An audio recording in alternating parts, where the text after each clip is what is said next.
Hey guys, what's up? Eddie Alho here with KissAnalog.com. Alright, so today we're working with the ICEpower 125ASX2, I believe is the part number. It's Class D audio amplifier. Now this amplifier, I've shown it before. I actually did a Bode Plot using the GWN stack. Today I want to redo that Bode Plot. I want to use a Quant Asylum, because it has a much lower noise floor. It is an amazing machine. You may have seen a video of that. So I'm going to use a Quant Asylum, and we're going to take all the measurements we can of this, because I want to build a baseline.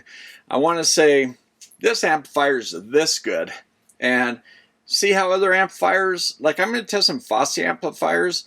I'm going to test I've got some boards back here. And so I just want to have a baseline so I can have something to compare to, right?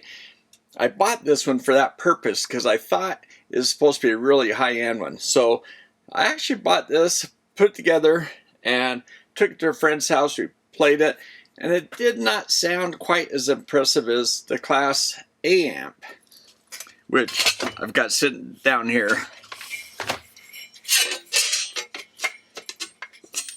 This Class A amp is pretty hefty. So I'm going to build that up. I'm going to take that back to the friend's house tonight along with this. Because I think I know why it didn't sound impressive. It was, pilot error. So I think I can fix that. By the way, I have an IEMA amp, a preamp I want to show you guys. I want to test that as well. I'm going to test it the same way I'm doing this. So, yeah, we're going to start seeing these measurements, and we'll have something to compare to. Now, here's what's cool. A lot of people just get hung up on THD. It's kind of, I think marketing guys kind of use THD, kind of like the power thing, where they said, oh, we want to beat the other guys in power. Hey, what's max power of this thing?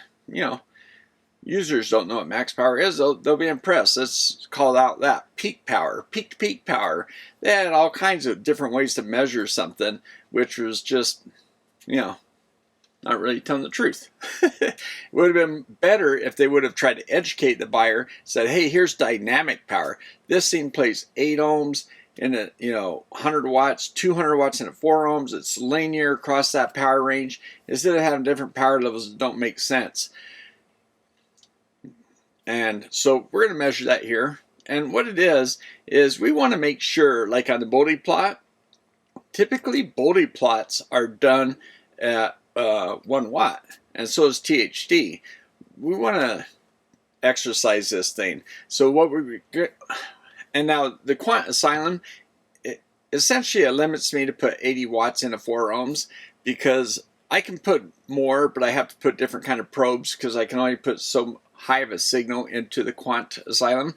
So that I don't have to do that and change my test setup, because just to add variables to the test, I'm going to just test up to 80 watts. I'm going to test at 1 watt up to 80 watts, okay? And first of all, we're going to do a Bode Plot. We're going to start off the Bode Plot. We're going to see how flat it is, 20 hertz to 20 kilohertz, nice and flat. Phase would be nice and flat too. That'd be ideal.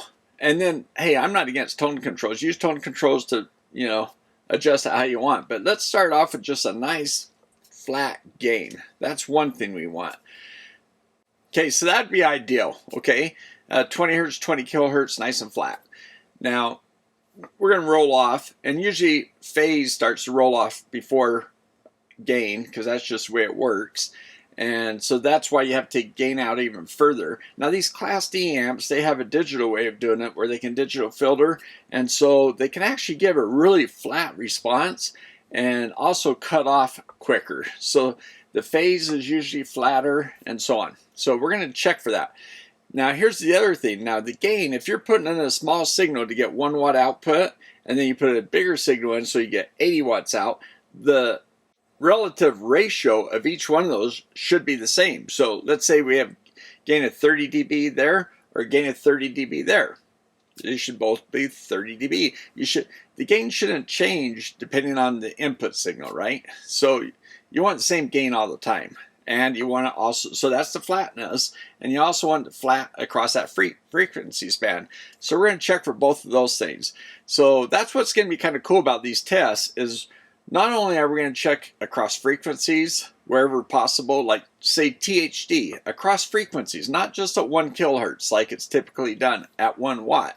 We're going to test it across frequencies plus at different power levels from 1 watt to 80 watts. So we'll see how much that changes, okay? So let's say regarding noise. Now, noise may not be on the harmonic, so there's THD+N. So we're going to take those measurements as well. We're going to take THD plus all that other noise. Might be caused by the Class D switching, might be caused by the low frequency 60 hertz switching. You know, what some people call linears. They're not really linears, not unless you're linearly regulating, but yeah, it's a misnomer. The 60 hertz transformer, the bulk capacitor that we have inside this, I'm going to show you that in a moment. That part of it is just a low frequency switcher, and that causes its own noise. So when you add up all those noises in the audio band, which 60 hertz in the US is definitely there, 120 hertz we get from using the bridge rectifier, right? So even though 120 is a harmonic of 60, we're actually generating a 120. So you got to think of it that way too. So we're generating a 60 hertz and a 120 hertz signal. And well, we get the 60 hertz from the power, and then we generate the 120. And then we have harmonics from both of those things, which they're multiples of each other. So the harmonics are kind of mixed together, I guess. But anyways, so we're going to look at all that stuff. We're going to look at intermodulation distortion. So we're going to put 2 frequencies on. When you put one frequency, it's kind of like that 60 hertz to 120 hertz I was talking about coming from the power supply. They're both going to have harmonics. Let's say a subharmonic with the 120 is 60. So that's going to beat against the 60. They add. It's an additive thing. They add together, right? So the third harmonic from the 60 is the same frequency as the second harmonic from the 120. Is that right? Actually, it might be the fourth harmonic from the first, right? So anyway, but you're going to have these frequencies, these beat frequencies, so that you put in 2 frequencies, and we're going to do one of the IMD tests. There's different ones. We're going to do one of them that's set up on this machine, and if those harmonics end up, some of them on top of each other, one harmonic from one frequency adding to the harmonic from the other frequency, they call it beat frequencies because they kind of beat on each other. They add, you know, so you get this big spike all of a sudden. So you got your 2 frequencies, then all of a sudden you go, whoa, look at that big spike over there. I mean, that could happen if you did have that distortion. So we're going to check for that. But the thing is some of these tests are going to seem the same, but they're very similar. They're not the same. So we are going to look at noise across frequencies and across power. So some of these curves will have 3 things going on at one time. They'll have frequency, for instance, THD, and different power levels all plotted together. So it'll be different ways to look at the same kind of thing. We're going to look at distortion in different ways. We're going to look at across frequencies, across power ranges. We're going to look at gain same way, across frequencies and across power levels, because all that stuff you want to be fairly consistent. Noise, one thing I was going to say before, is when you're looking at noise and you're listening to, say, a 1 watt signal, and in between notes you want that black, that darkness, you know, like nothing, you know, and so then very quiet between notes. That's what you like. But if you have noise you can hear, you'll hear some kind of noise. Now, if you have a certain amount of, you know, goodness there, then at low amplitudes, like say 1 watt average power, then the noise is going to be so low that you're going to have a hard time hearing anything, even if it's not a great spec. But at a high amplitude, it's going to be louder, and in between notes you might hear that. So it's even more important at higher levels to get lower THD. But does it work that way? Let's check it out. All right, so let's go do all of that testing. I'm going to show you the guts of this thing, okay? I'm going to show you what we're testing and all that. And so let me just show you this amplifier real quick. All right, guys, here's all my load resistors, my 4 ohms and 8 ohm 200 watt resistors. They're fairly non-inductive. Here's the power cord. One channel is called the left, black, red. Right channel, black, red down there. And then our RCA jacks. This is called left and right down there, okay? So then our power cable is right here, comes in through the other side here, okay? And we have our hot wire coming up here to the front of the panel to the on-off, which does double duty. It's the on-off switch plus it's the volume for one of the channels, say the left channel, right channel, whatever. I don't know which one we call which. Anyway, all right, so then the power comes back here and it mates up with the neutral and it gets twisted up to the board, okay? You twist the pair up to the board. From there, it goes to the fuse, EMI filter, bridge rectifier, bulk capacitor. That's our low frequency switcher, right? And then we go through some poly caps and then to our Class D amplifier. Output inductors are over here underneath the heatsink, and then the center of the heatsink is our Class D device. And then from our RCA jacks over here, we come in through these shielded cables, and one of them comes over here to this channel, and then it goes back. The other one comes up here, and then it comes back. They both return back to the input of the board right here, okay? And then the output is coming off this Kimber cable, and it comes up and it goes to the jacks here. Now what you're seeing here, all these probes, I'm looking at the mix-sig, just kind of monitoring things. And over here, I'm also looking at mix-sig differential probes, but I've got these probes, these 1-to-1 probes. If you can see over here, there's a black and red wire. I got the two blacks tied together, okay? Right here, they're just tied together, sitting down here.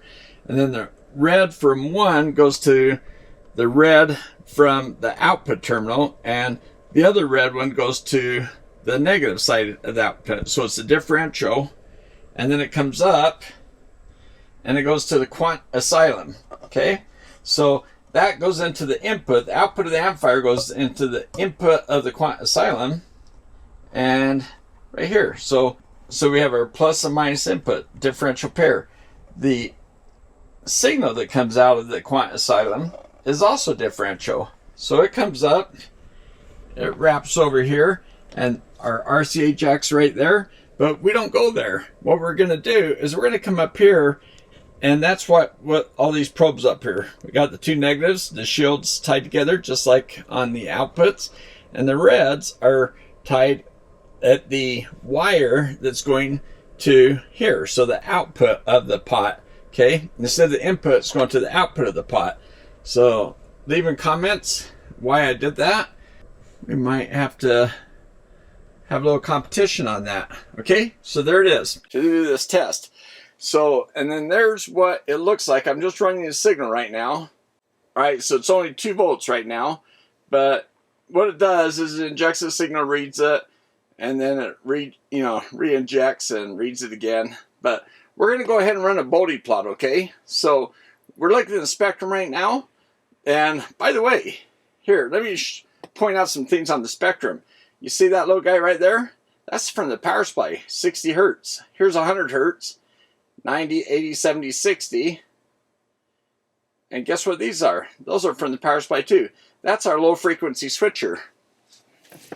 Okay guys, I want to point out a few more things on this screen on the spectrum analyzer portion of this. We're going to take a bunch of measurements. It's going to be really cool, I think. So let's jump in this.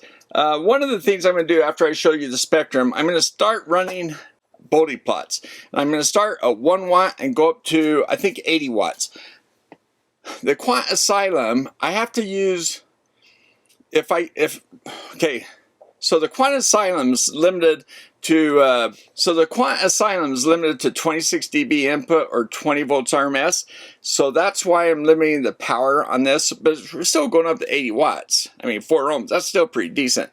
So we want to see the Bode plot at each one of those to see how flat it is. We want to see if power, the amount of power, the amount of signal that we put in.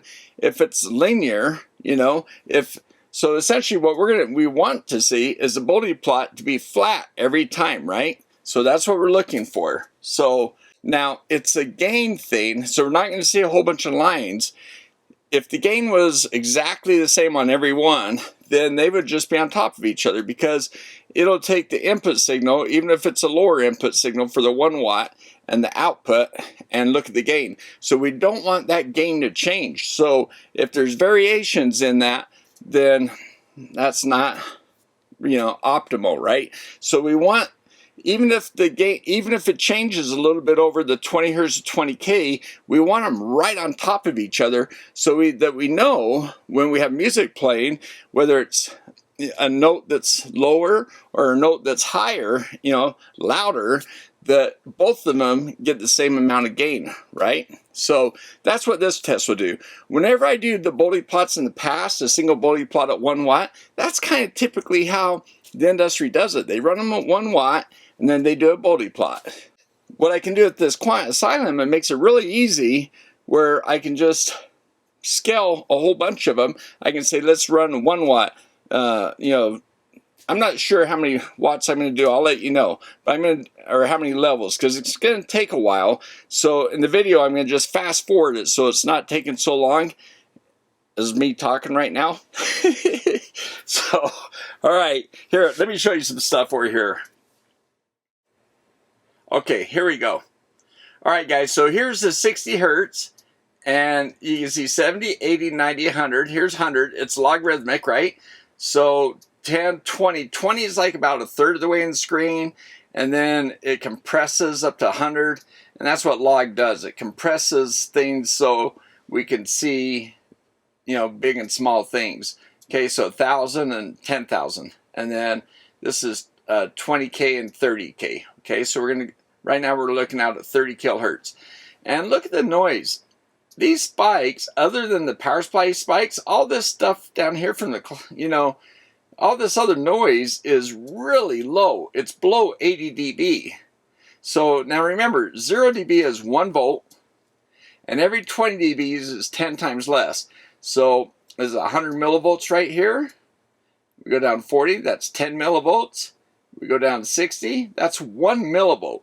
So our 60 hertz is 1 millivolts of ripple that we're seeing on our output. So that might be suboptimal. That's what we get with linear inputs, what people call linear power supplies, which are really low frequency switchers. It's just the bridge rectifiers switching on. Whoops, we gotta wait for it. There it goes. The bridge rectifier switching on and off gives us this 60 hertz. But we also get over here. Now, if you look at the very bottom of the screen down here, F, see right there when I'm holding it, it actually says 60 hertz, right? If I come over here, what does that spike say? 180? That's 3 times, so that's the third harmonic. What's this one? Oh, imagine that, 120.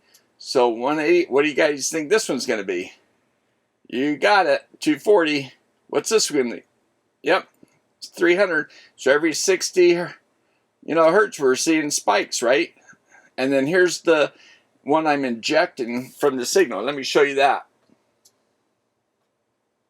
It's down here in the generator. So see, I'm putting in 405 hertz. I'll change that to 1K.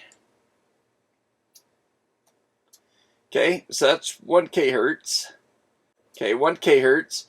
And the amplitude's minus 24, so it's way down there. This is 1 watt input that I'm doing right now, because we got a gain of 30 dBs. So you saw that minus 24. And look at this. Up here I have about 6 dB gain, 6.8. So we're a little bit more than 30 dB gain. And so that's why I'm a little bit above 2 volts, because I was shooting for 2 volts, which would give me into 4 ohms, 1 watt. And THD, check it out, 0.002. So this is ridiculously small. Anything below I think 5 you can't hear, but people go to 0.1 just to, you know, make people happy. But marketing people love to call out zeros. But anyway, so that's really small, and in decibels it's minus 90. Remember when I was talking about those millivolts? Look how low that THD is down here. So it's really low. here's THD plus noise, and it's still 0.05. So even with all this noise, we're still around minus 65, which is right here. So minus 65 is right here. So even after you add up all this noise, it only comes up to peak that's around there because it's in decibels. And that's, you know, how we hear too. Okay? So look, here's a gain of 30. So I was saying 30, but it's really 30.8. Okay? Pretty cool, right? Okay, now what I'm going to do is I'm going to come over here and say stop.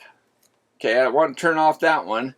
Okay, I'll come up here and I'll hit this guy right here. Amplitude frequency response. Okay? It's going to come up at the window. And we're going to say minus 24. That's that 1 watt to minus 12, which will give us the about 80 watts. Because with the 30, you know, something gain. So it might be a little bit more than 80 watts. So we'll increment every 6 dBs. Okay, ICE 125. And you know what? I changed that to 4. Just slowed it down. Points per octave. We're going log. This thing is going to take a while. So we're going to go ahead and do that. And we'll watch it for a minute. And then, yeah, go, you know, get a pizza, whatever. Well, for you guys, you'll see it right away. But I'm going to speed through this, and I'll probably cut a lot of it out so you don't have to sit here and watch it, maybe.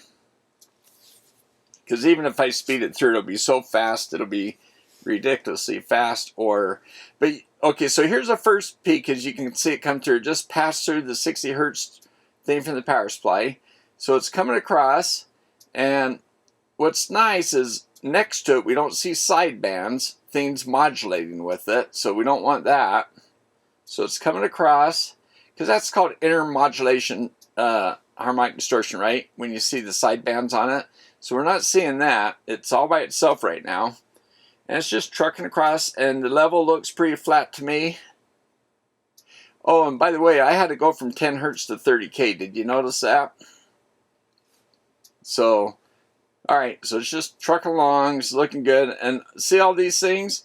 They're looking pretty much unchanged. We're seeing, you know, this changes just every time it takes a reading. Well, and every once in a while, it does that, and then it starts oscillating again. I'm not sure why it does that, but you might be able to hear the relays click every time it does this, and that might be one of my meters actually doing that. Okay, so yeah, this is going to take a while, guys. So there's the first sweep. Oh, you know what? Let me move this. I want to show you some stuff over here. Up here, you'll see the measurement. My window, well, it's saying 20 hertz to 20K, but I thought I set it up more. We'll check that afterwards, okay? And this is the current readings. It's 8.7 volts this time around. And so I think that's 16 watts. And look at the THD, 0.003. So the THD is looking excellent. And you know, all these numbers are looking really good. Signal and noise up here, it's almost 90 dB, which is just awesome. And yeah, so I just wanted to kind of point out all this data up here that you can look at. And by the way, over here on the far left, resolution is less than 1 hertz. It's 732 millihertz. So we're getting really great resolution. The sample frequency, I think that's what that means, is 192 kilohertz. I think that's as high as I could choose. That's pretty high.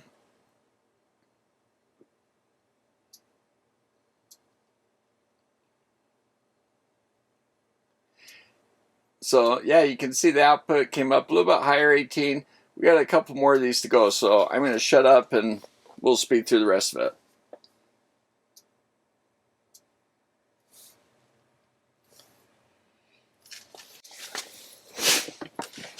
Alright guys, I think we're getting pretty close to this because we're up to 17 dBs and kind of forgot what I said it to. yeah, that was it. There's our curves right there. All right, guys, now we got it spread out a little bit. Let me explain this stuff to you. All these three curves right here are these three. I went every 6. Last time I went more, and it took so long I kind of cut it down.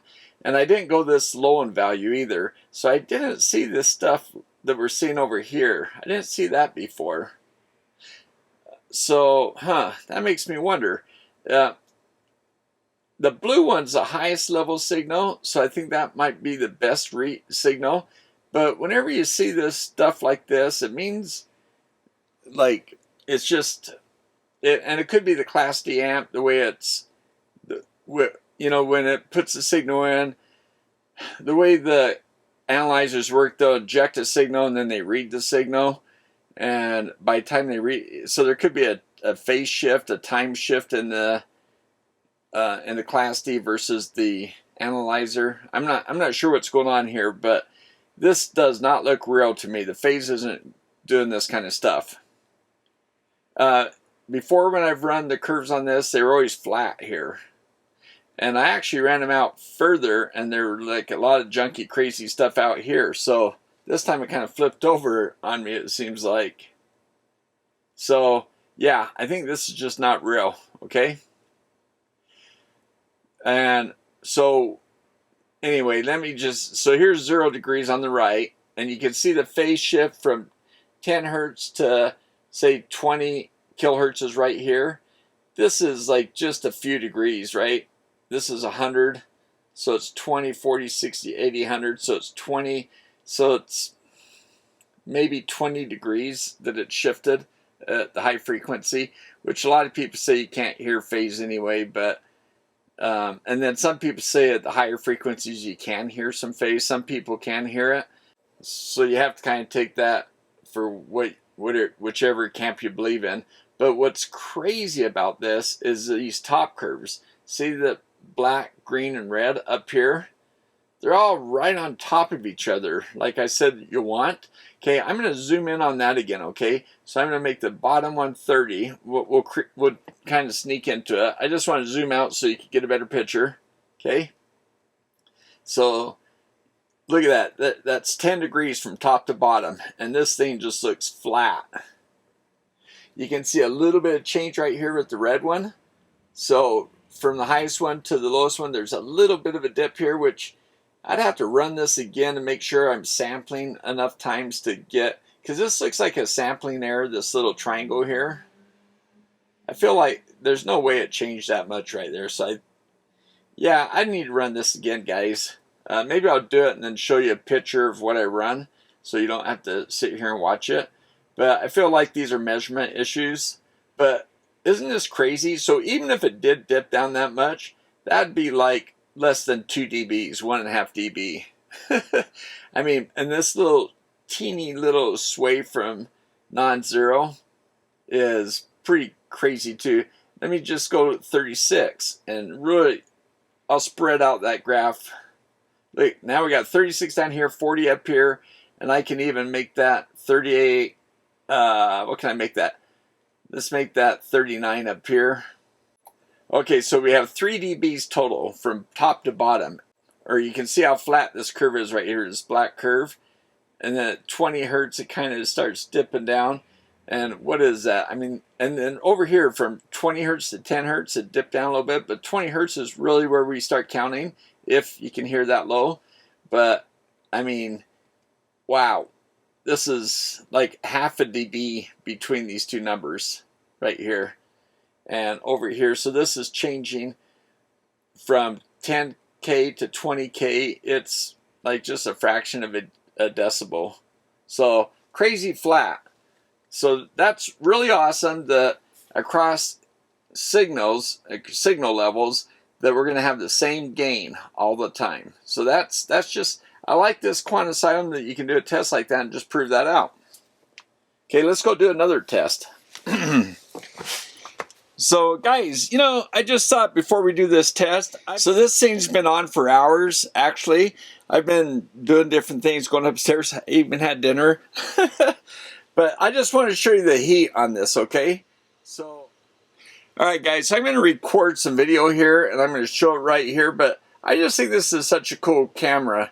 This is from infrared, and yeah, just like that. I mean, it's really neat. I can get down here so it changes colors to, you know, for whatever's in the visible part of the screen, it'll recalibrate so that, you know, the red to the blue, you know, white is hot, I think, and so you can kind of see the things are getting hotter down here.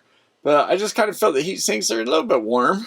But yeah, I just wanted to kind of show you that things do kind of, you know, this Class D just sitting here is probably the most inefficient thing where it's not doing anything, maybe, I don't know. But yeah, it's been sitting here just running.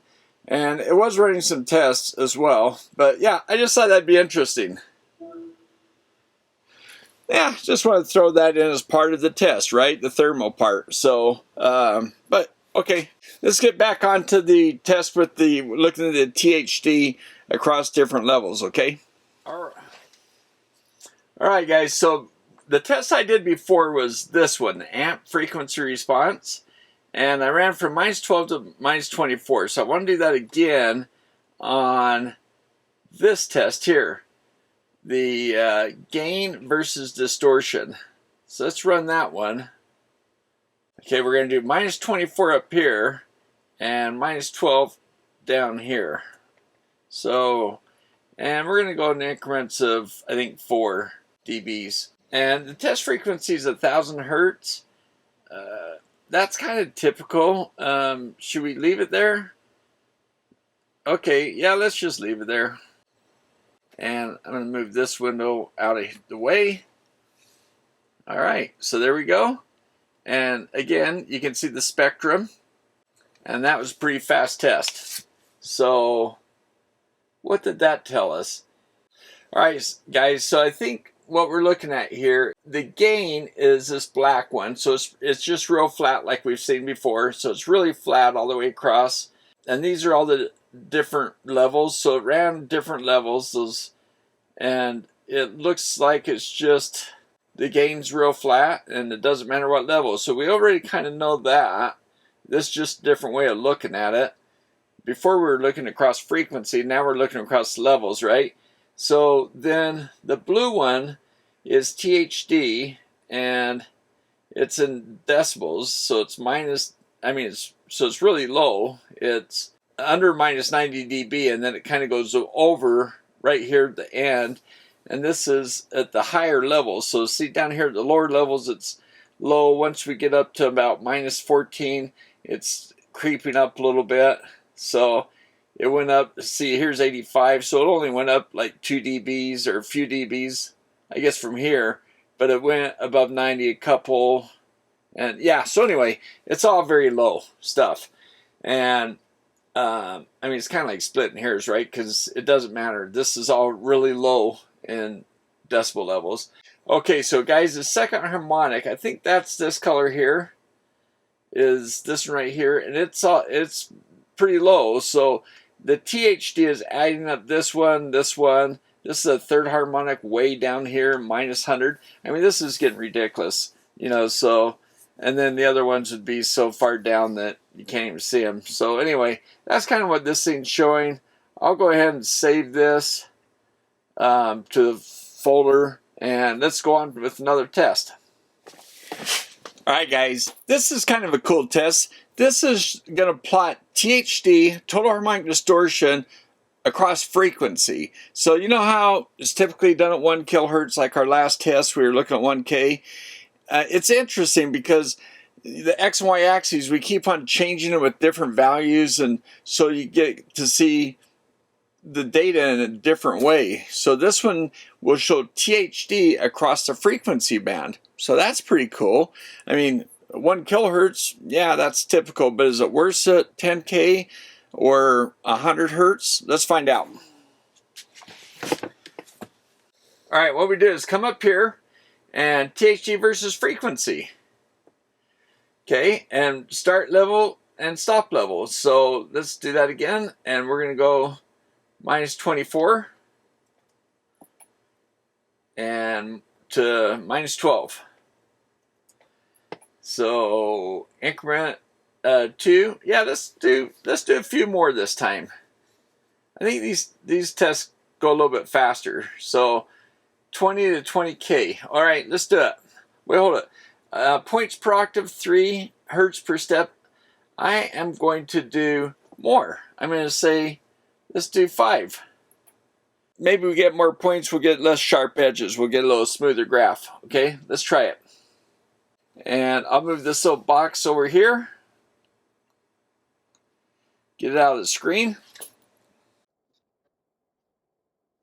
So if you notice down here it says F, that's the frequency. You can tell because it's a big spike, but down here they notate it with F, and that's the test frequency.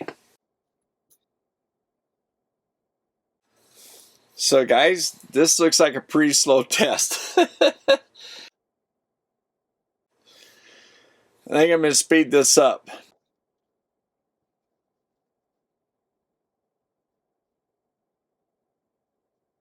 Guys, one thing I want to point out, see this 59 dB? This is the signal to noise. This is about 10 dBs up, right? See up here, 8.69. And you see this noise here at 60 hertz from the power supply? That's your low frequency switcher. That's the signal to noise. See, from this point to that point, that's what's counting. Just wanted to point that out. So this time our signal's going up a little bit, so that's why the signal noise is increasing. So with the lower signals, that 60 hertz is a little closer to it, and now it's getting further away. So you need to go to switching power supplies, get rid of that 60 hertz thing, right?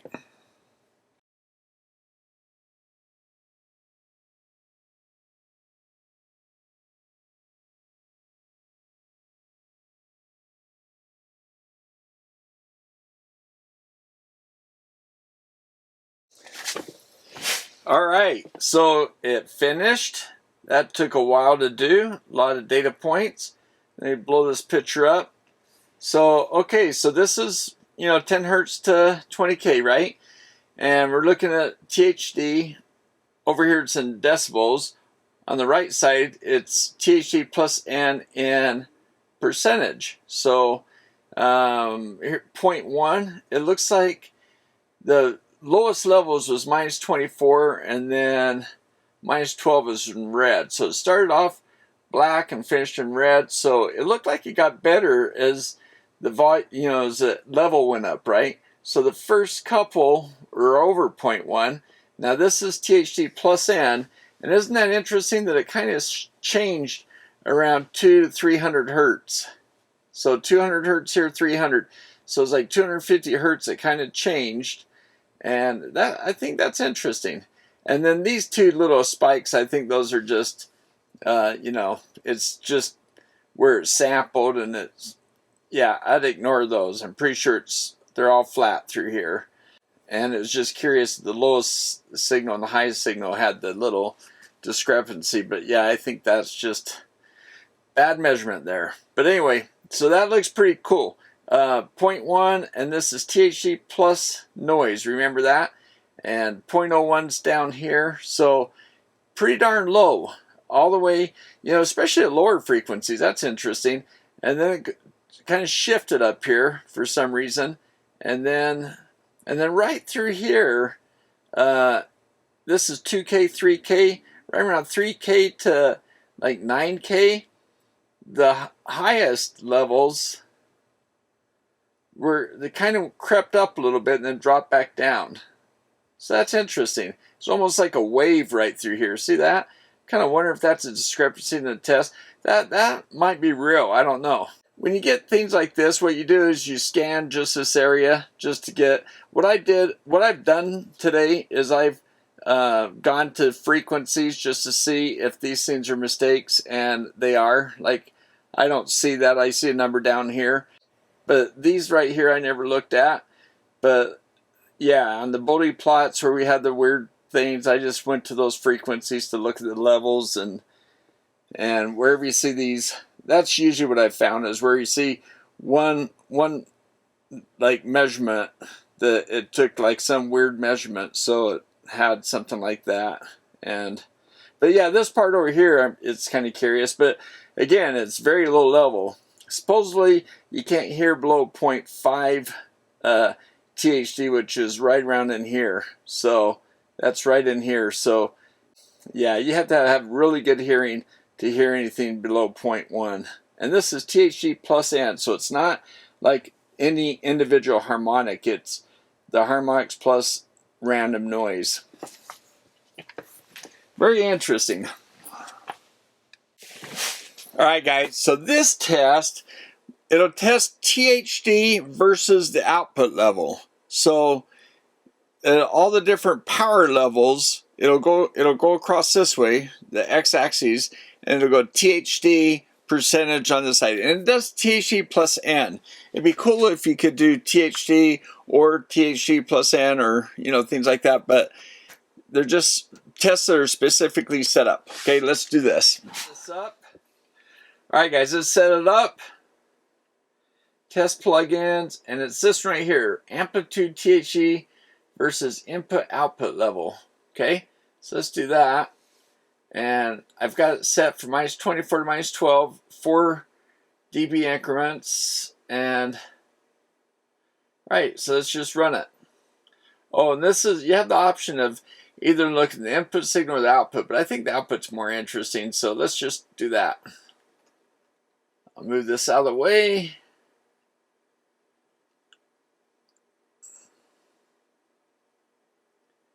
It's pretty cool look at this. Whoa, that was fast. I was going to say, it's pretty cool look at that spectrum all the time.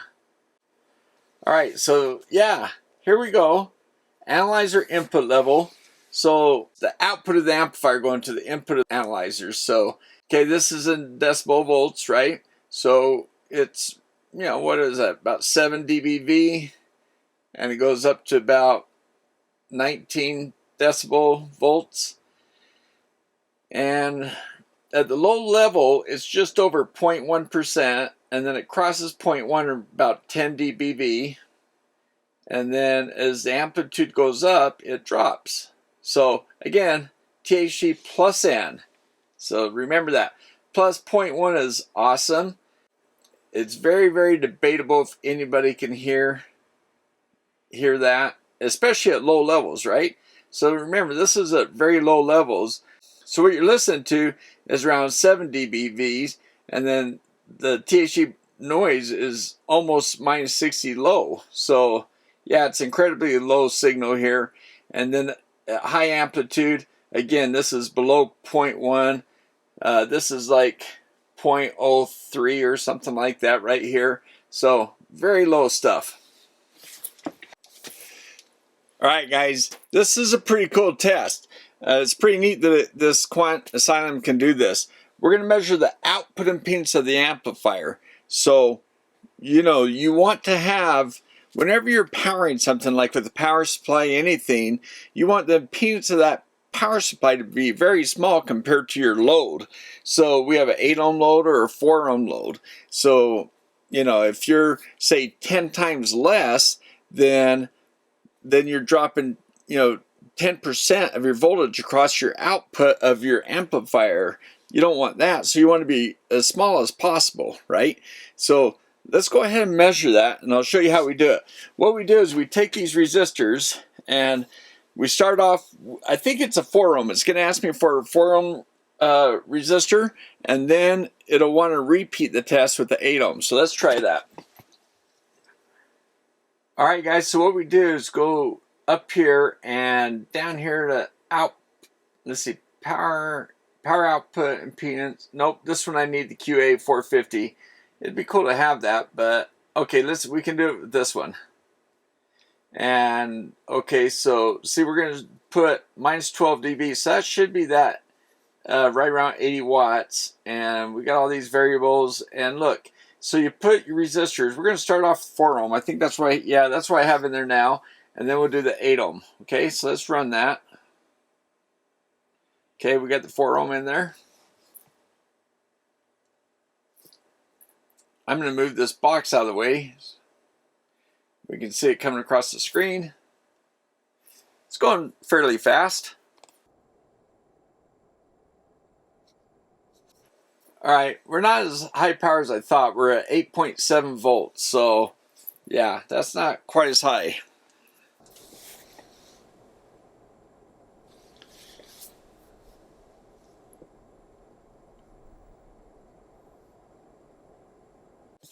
All right, so begin read. Okay, all right, I got to swap in the 8 ohm. Okay, so I'm swapping in the 8 ohm and disconnecting this, and then we'll hit continue. All right, stack them up here. All right, let's do it. This will be fun.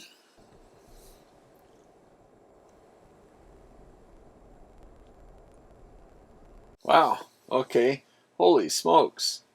Yeah, look how low that is. Here's 0.1 ohm, and it's below 0.1 ohm. You know, it's really cool that it does it across frequency, right? So, yeah, that's really neat. Okay, I'm going to make this picture look a little bit bigger. I'm going to make the Y here, I'm going to put a 0.2, okay? Let's go 0.2 here. There we go. Geez, I could even go 0.1, I guess. Really stretch it out. Yeah, that's, boy, look at that, 0.07 ohms. And then it drops down from there. That's just nuts. All right, and the other thing I can do is I can go from 20 hertz to 20K. There we go. Okay, that's a good picture. All right, guys, I want to try that test that we saw here, the IMD, the intermodulation distortion. Let's try that one out. Okay, I'm going to swap back the 8 ohm, or I'm sorry, the 4 ohm. I want to get that back in there. Primarily, I want all these tests to be 4 ohms. And then I think I'll repeat with 8 ohms. 30 and stop level. Okay, so I'm going to go minus 24 and stop at minus 12. And I'm going to go 4. I don't know how long this test is going to take. Okay, impedance is 4 ohms. External input gain is 0. I have 1-to-1 probe. Okay, so it has these abort things in case things go crazy, I guess. Let's just run it and see what happens. Okay, look at that. The two frequencies side by side. So, wow, that was pretty cool. Okay, look at this. IMD is down here around 90 dB. Wow, that was really cool test.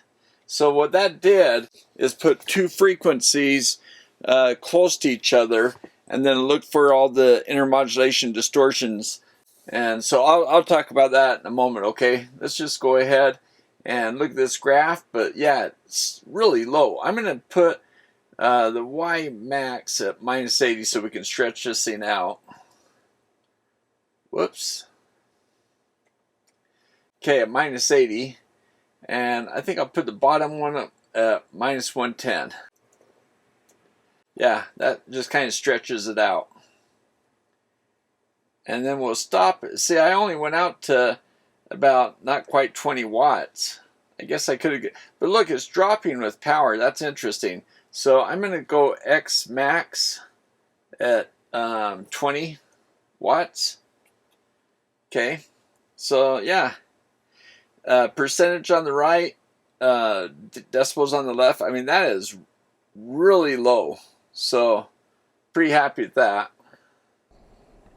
All right, guys, there's a lot of testing we've been able to do. I'm going to look at this list and see what else we can do.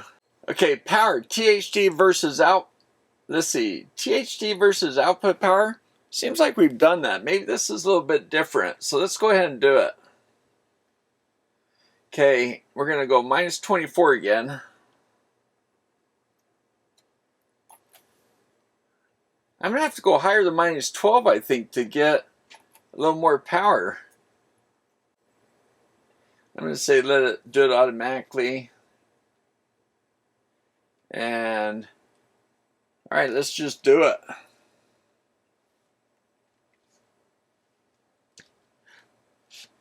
Looks like it's 1 kilohertz.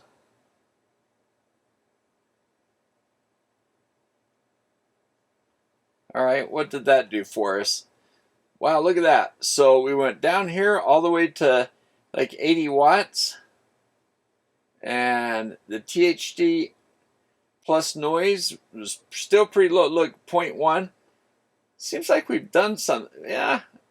You know, these tests, some of them are very similar to other ones. So we'll save this guy too. You know what? I'm going to change this to, you know, I guess maybe I'll just leave that alone. I'm going to change the right side to from 1 to 0.01 though. So that's Y2. 1 to 0.01. 0.01, right? 0.01. Okay, let's try that. Yeah, so, I mean, that is pretty darn good. Right around 0.1. All the way through max power down to minimum. Okay, this, I know this is similar to another test we've done. All right, guys, so what do you think of all that testing? Pretty cool stuff, huh? That output impedance is really important stuff because you want the output impedance of your amplifier to be very low. There's a rule of thumb. Some people say 10x. There's some pro audio people say, hey, 20x is more realistic. And some people say, oh, no, it should be 30. And then, you know, you get audio people and pretty soon they're saying, oh, no, it has to be 400x. But the idea, and actually they refer to it as dampening factor. That's one aspect of output impedance, is the dampening side of things. And what that is your speaker, the cone that your output's moving, actually induces a field. As the field in the magnetic coil pushes the speaker out, the speaker goes back in, and it induces another energy, because as those wires and magnetics are moving against each other, you can either force it out or you can generate a field inside. So as it generates a voltage and as it comes back to the output of your amplifier, you want your amplifier just to absorb that, okay? The other thing is just the impedance. Whenever you have a power supply, an EMI filter feeding a power supply, any of that stuff, you want low output impedance. So it allows the thing that's powering to do what it wants to do without causing an issue. That really came up with switching power supplies, because switching power supplies are more demanding than audio amplifiers actually. So a power supply has negative input impedance because it's a power, it's a regulated power. So if it's trying to provide, say, 100 watts continuous, it doesn't matter what the input voltage is. So if the input voltage drops, it has to pull more current.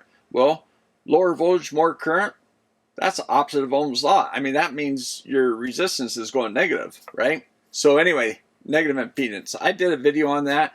You can check that out. And I can talk about more if you guys want. Leave your comments below and I'll try to explain that again. It's good to explain it to 2 or 3 different directions, right? Where it kind of soaks in. All right, guys. So output impedance is really important. And on this one, the tests show that it comes in with 8 ohms, about 114. So that's really great. 70 milliohms, it's, 8 ohms divided by that, it's like 114. Now, 4 ohms, it's like 57. So that's still really great. I read a thing from KEF one time and I kind of remembered. I think they were saying like 40 times. If you're 40 times, that's really good. 100 times is awesome, but 40 times is really good. If I got that wrong, let me know. But I believe that's what I read. I kind of remember, wanted to kind of remember those numbers. But in power supply world, this negative resistance, people said 10 times. That was supposed to be really good. And usually that keeps you from oscillating. It's kind of like you're providing EMI filters supplying power to the power supply, right?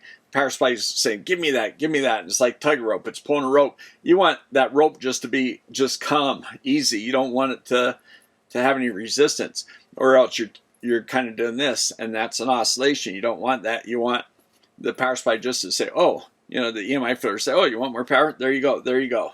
No problem. No resistance. If it pulls some resistance, it says, whoa, and it kind of slows down. That's an oscillation. That's a problem. So All right, guys. So thanks for watching. 2 thumbs up to my patrons as always. Hey, I didn't tell you the problem I ran into, right? And how I figured it out. And I asked you guys to comment below. So, you know, I'm going to review some multimeters over here. If you're in the US, if it's cheap to mail to you, I'll give you guys one of those. If somebody comes up with the reason, you know, they figure out what I did wrong. It's kind of a bonehead thing, so there's probably 10 of you right now screaming at me. All right, guys, thanks for watching. 2 thumbs up, patrons as always. And also, there's that thank you button down below that YouTube added. You can give a one-time donation, buy a cup of coffee, whatever. Or you can really help me out because I redid so many. These long videos are killers. It's taken me days to do this. Thumbs up to the video if you like it. I'm going to do another video. I was going to do it in this video. It's just going to take too long. I've got another video. It'll probably take me about 20 minutes, I think, to go over all the stuff. I did 4 ohm. I redid the 4 ohm test, and I did the 8 ohm test, and I went out to 80 watts, and so at 4 ohms. So I redid all that test. I'm going to just do another video, I think. I don't know. Kind of, after several days, it's kind of over it right now. I want to test another amplifier to this. I want to stop. But if you want to see that video, let me know. I'll put it together, and it should be a quicker video. So appreciate you guys, and thanks for watching, and let me know what you think. Okay? All right. We'll see you next time.